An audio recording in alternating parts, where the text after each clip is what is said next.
You mentioned the golden retriever cancer study. I'd love for you to talk a little bit more about that, and then some of the other things that you're working on at Morris. What are some of the things that are unanswered questions that you're trying to look into? Yeah, so the Golden Retriever Lifetime Study is a study that's now in its 11th year. We just celebrated our 10th anniversary, and we're following 3,044 Golden Retrievers for their lifetime. And the reason we picked Goldens, first of all, there's a lot of them, and we needed 3,000 of a certain age, and people willing to jump through the hoops they have to jump through every year for the study. The other is Goldens have a really high rate of cancer, unfortunately, as a breed. And a lot of Goldens die of cancer related illness. We wanted to know why, and particularly what are risk factors, because I think all of us as pet parents go, what can I do to avoid exposures? We would do it for ourselves, right? Like, what can I avoid, like smoking? That is a risk factor for cancer. And we're collecting data on that and have started to now analyze that data because we have enough dogs. Unfortunately, after 10 years, a lot of them have died of cancer. In fact, of our deaths, 75% are cancer related, which is actually higher than what's reported for the general golden population. So it may actually be higher than we actually realized. Yeah.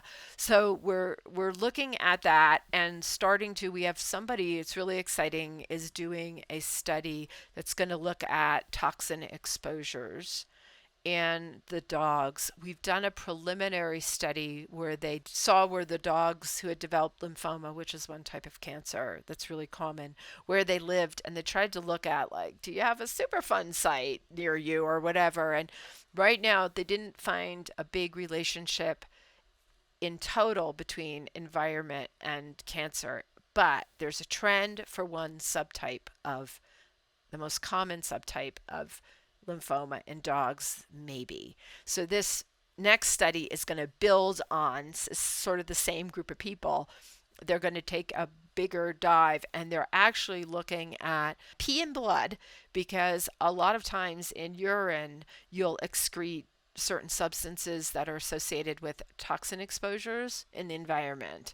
And so they're going to look at that. It's at University of Wisconsin, Madison, and it's very exciting that they're going to take a look at exposures, and then they'll look at the dogs too, demographically. But we're really excited because that's like the $64,000 question for most people, which is, what can I do to avoid? And there have been studies before that have implicated secondhand smoke exposure, herbicide pesticide exposure in Scotties with bladder cancer, because Scotties have a predisposition. But it's looking back, and you're asking someone, and there's a lot of recall bias. Like, if someone came to you and said, do you think your dog was exposed, that got cancer, was exposed? People go, yes, my neighbor. And so it's hard. But if you're asked to do it every year with, what are you spraying, what's your neighborhood, right, that's something that we're really excited to look at and coming up. The other one that we just are launching now is a deep dive and a lot of funds thrown at hemangiosarcoma, which is the number one cancer that our Goldens are dying from in our study. But it's a really bad cancer in dogs. It's aggressive. It almost is uniformly fatal. It strikes fast. It's expensive to deal with. It's a horrible cancer for people who have to deal with it, because it's one of those, like, my dog was playing in the yard and just collapsed and is now dead. It's that kind of cancer. It's really tragic and really scary. And we are going to fundraise around it beginning in 2023. It's going to be a big initiative, sort of wrapped up with our 75th anniversary. It is something that people can use. We'll offer our samples from the study, but they don't have to use it. They could come to us with ideas. We're looking at raising several $1,000,000 multi-year to try to get an answer. Hemangiosarcoma, we haven't made any inroads in early diagnosis or treatment in 30 years.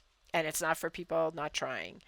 People have. But we're hoping that by putting a real concentrated effort and a lot of funding, we can finally really move the needle on that cancer. Hey, everybody, if you like this, don't forget to subscribe so you never miss any of this awesome content.